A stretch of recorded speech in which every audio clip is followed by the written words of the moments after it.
Hello everyone, my name is Elizabeth Cutting. I am a nutritionist and health coach, and today's recording is on behalf of healthyyou and the virtual program. Today I'm going to be talking about sleep and also about stress and the impact stress can have on the body and your ability to get a good night's sleep. According to the Sleep Council, your requirements for sleep very much depend on the life stage that you are at. For those aged between 18 and 65, it is generally recommended that you get between 7 and 9 hours sleep a night. But if you're over 65, the guidelines indicate that between 7 and 8 hours sleep a night is probably sufficient. Of course, this will vary very much between individuals. Some people will struggle to sleep and not get very much sleep. Others will need an awful lot more sleep. Some people need up to 10 hours sleep a night. So it is very much an individual thing. Some people can even get by on 3 or 4 hours sleep a night, but that's quite unusual. So what is the main function of sleep? Well, sleep enables our bodies and brains to recover from the day. We go through quite a bit every day, so we need time for the body to recover. And while we are sleeping, the body is removing toxins. This is a natural process that takes place every day. So while we are sleeping, the body is eliminating all of those toxins. It is also repairing any damage to tissue or muscle cells in the body. We just day-to-day living, we can incur microscopic little bits of damage to tissue cells and muscle cells. And during sleep, the body is repairing all of those. And while we are sleeping, we are creating memories. As sleep allows our minds to reflect on the day, and sleep can also improve our mood, as while we are sleeping we produce a hormone called dopamine. We all know the difference between waking up after a good night's sleep, we feel much better, but if we've had a bad night's sleep, we don't. So the amount of good quality sleep means you're producing more dopamine, and this hormone makes you feel a lot better the next day. The body not only needs to recover from the physical stresses of the day, but it also needs to recover from the mental stresses of the day. When we experience new things during the day, brain cells build connections with other parts of the brain. When we sleep, it seems that the important connections are strengthened and the unimportant ones are pruned out or removed. According to the National Heart, Lung and Institute, people who experience sleep deficiency are at a greater risk of many health complications, such as heart disease, kidney disease, high blood pressure and diabetes. A sleep-deprived body can behave as if it were under chronic stress. And this can lead to raised levels of blood glucose as a response to the stress hormone cortisol. And I'll talk a little bit more about cortisol in a while. So we know that it is important and a priority for us to get a good night's sleep, but there are a number of things that can get in the way of that. So I'm going to have a look at each of these in turn now. So the first thing that I'm going to look at is behaviors that we indulge in that can impact on our sleep.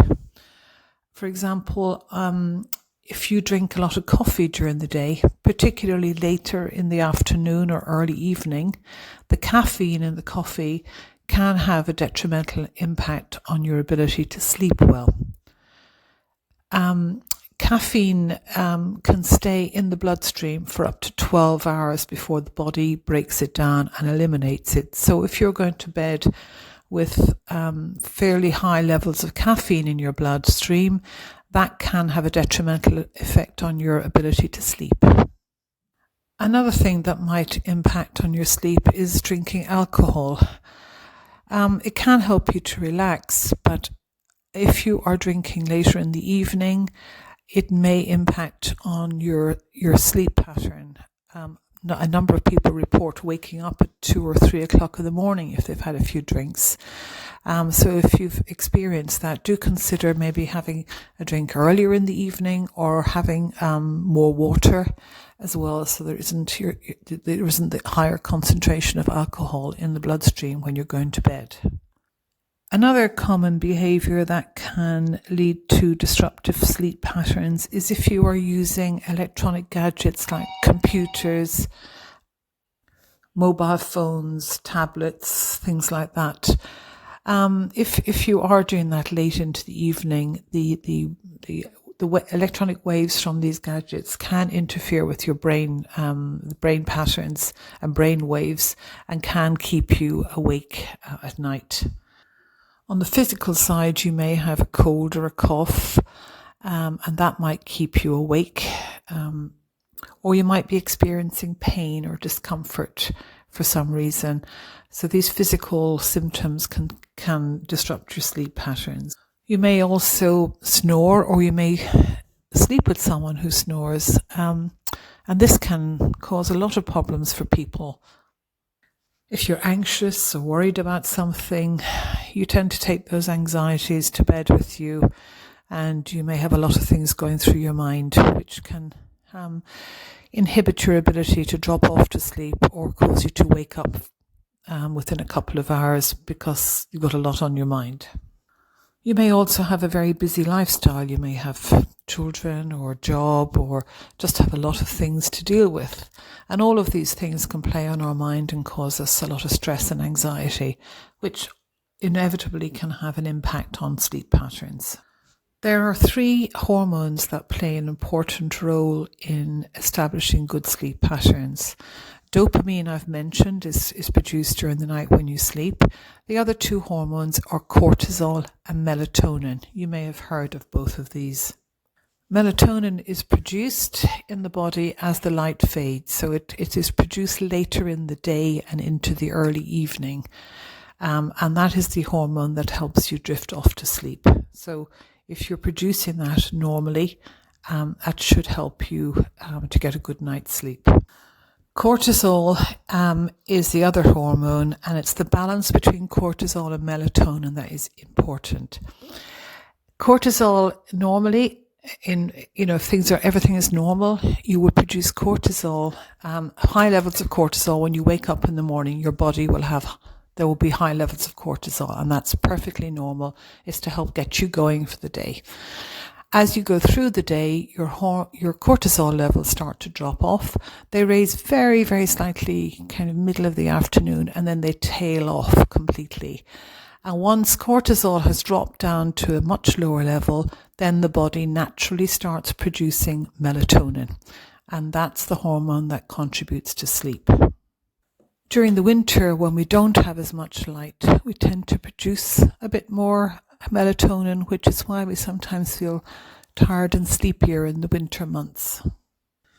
So if you're in a situation where you're experiencing long-term chronic stress, you've had a lot of stress over a long period of time, your cortisol levels will not be normal. They will be high in the morning, and they will tend to stay high for most of the day.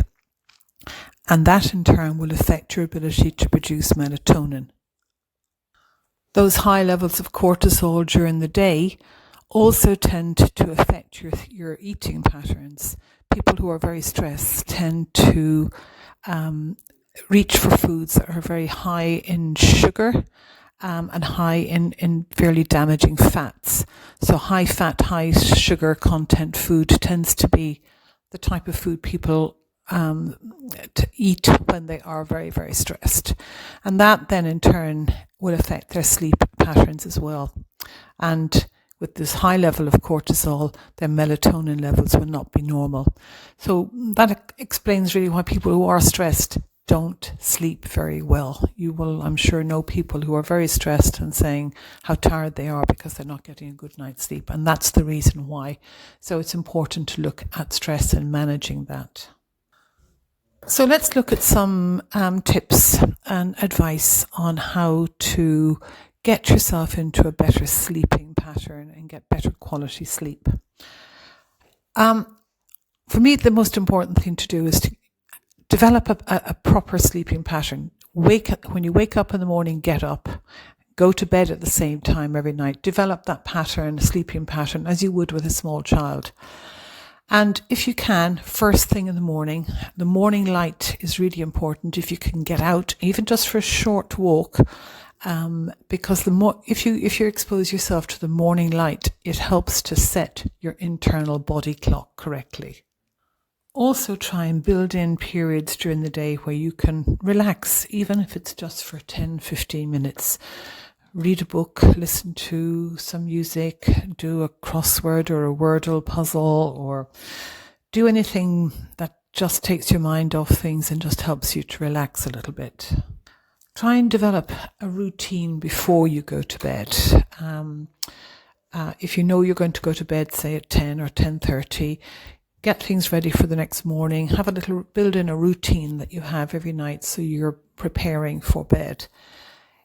If you are at home, try and dim the lights. Don't sit in very bright lights because that will affect your melatonin production. So turn the TV off, put away your mobile phones and tablets and things like that, and just sit quietly for a while, maybe listen to some music or read a book in dimmer light. And also try not to take your electronic gadgets to bed with you. The blue light that emits from these devices can interfere with sleep patterns. I know lots of people have had that problem. Also, don't take your mobile phone and put it next to your bed, next to your head, or I know some people put the mobile phone under their pillow. That is really not a good idea and can definitely interfere with your sleep. Make sure that your bedroom is comfortable. Make sure your bed is comfortable, your pillows are comfortable. You might have, blackout curtains, and try and get a little bit of fresh air into the room. Keep the room cool. Don't have it too hot. Otherwise, it can, just disturb your sleep pattern. You might want to consider having a shower or a hot bath before you go to bed. A lot of people find that relaxes them and makes them feel just calmer before they get into the bed. If you find yourself getting up in the night to go to the toilet, try and restrict your fluid intake after 7 o'clock or 7:30, depending on what time you go to bed. But if you leave a couple of hours before you go to bed, without drinking, if that is a problem for you. If it's not a problem, maybe having a cup of herbal tea or a hot chocolate, an hour before you go to bed can also be helpful. If you have a lot of things on your mind, make a list of all the things you need to do for the next day, so you're not going to bed trying to remember everything. And if you do wake up in the night and remember something that's important, have a little journal or notebook next to the bed and just write it down so you know you're not going to forget it. When you wake up in the morning, get up. Try not to lie in bed. Keep to the same pattern every day, as that does help to establish better sleeping patterns. A supplement that is helpful, for some people find it really helpful for sleeping, is magnesium. Now, magnesium is an important mineral in the body anyway. It's involved in over 200 different chemical processes in the body, and it is found in very high levels in things like broccoli, leafy green vegetables, but some people take it as a supplement because it does help to relax the body. If you don't want to take it as a supplement, you can buy Epsom salts. Epsom salts are very high in that mineral, and you could just put it into a foot bath or into the bath if you have a bath. If you don't have a bath, you could just put it into a foot bath as it's absorbed through the skin. You can also get magnesium oil and rub it onto your feet or other parts of the body. It does help to relax the muscles, and it's just maybe something you might consider, or just increasing your leafy green vegetables so you have high levels of magnesium in the body. If you do find yourself awake and tossing and turning, it's better to just get up and do something. Maybe go and read a book, or just listen to some calming music for a while, or maybe try and download one of these relaxation apps. There's one called Headspace, which is very good, and listening to that can be very calming and just might help you to drift off to sleep again. Another little trick that you might want to try and get into the habit of doing is deep breathing exercises. When we do deep breathing exercises, it sends a signal to the body that you're calm and relaxed. So it's maybe something you would like to try.